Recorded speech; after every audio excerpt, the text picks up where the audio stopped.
అది ఒక చిన్న గ్రామం. ఆ గ్రామంలో గంగమ్మ నివసించేది. తను ఎప్పుడూ ఇంటి ముందు కూర్చుని ఆకాశం వైపు చూస్తూ ఏదో ఆందోళనతో అతిగా ఆలోచిస్తూ ఉండేది. గంగమ్మకి 2 కొడుకులు. పెద్ద కొడుకు నగరంలో జ్యూసులు అమ్మేవాడు. చిన్న కొడుకు అదే నగరంలో రంగురంగుల గొడుగులు అమ్మేవాడు. వారిద్దరూ మంచిగా కష్టపడి పని చేసుకుంటున్నారు. అలాగే గంగమ్మను కూడా మంచిగా చూసుకునేవారు. అయినప్పటికీ గంగమ్మ ఎప్పుడూ ఎవరో ఒకరి గురించి నెగిటివ్గా ఆలోచిస్తూ బాధపడేది. ఎండగా ఉన్న రోజుల్లో ఆమె ఆకాశం వైపు చూసి అనుకునేది, అయ్యో, ఈ ఎండలో ఎవరు గొడుగులు కొంటారు? నా చిన్న కొడుకు వ్యాపారం నష్టపోతుందేమో అని దిగులుగా ఉండేది. వర్షం పడిన రోజుల్లో ఆమె ఆకాశం వైపు చూసి అనుకునేది, అయ్యో, ఎవరు ఈ వర్షంలో జ్యూస్ తాగుతారు? నా పెద్ద కొడుకు షాపుకి కస్టమర్లు రారు అని బాధపడేది.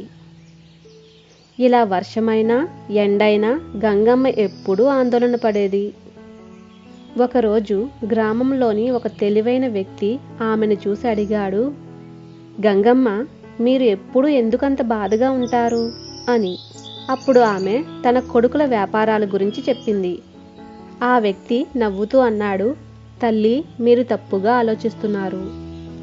ఎండ ఉన్నప్పుడు మీ పెద్ద కొడుకు జ్యూస్ వ్యాపారం బాగుంటుందని, వర్షం పడినప్పుడు మీ చిన్న కొడుకు గొడుగులు ఎక్కువగా అమ్ముడుపోతాయని పాజిటివ్గా ఆలోచించండి.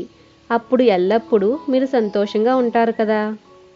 అది విన్న గంగమ్మ ఆశ్చర్యపోయి నవ్వుతూ అంది, అవును కదా, నేను అలా ఎందుకు ఆలోచించలేదో. ఆ రోజు నుంచి ఎండ వచ్చిన ప్రతిసారి తన పెద్ద కొడుకు షాపు బిజీగా ఉందని ఆనందించేది.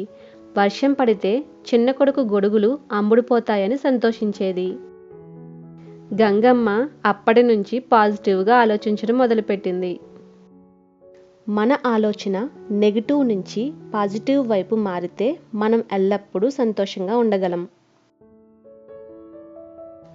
మీకు ఈ వీడియో నచ్చినట్లయితే లైక్ చేసి, షేర్ చేసి, కమెంట్ చేయండి. అలాగే నా ఛానల్ని సబ్స్క్రైబ్ చేయండి.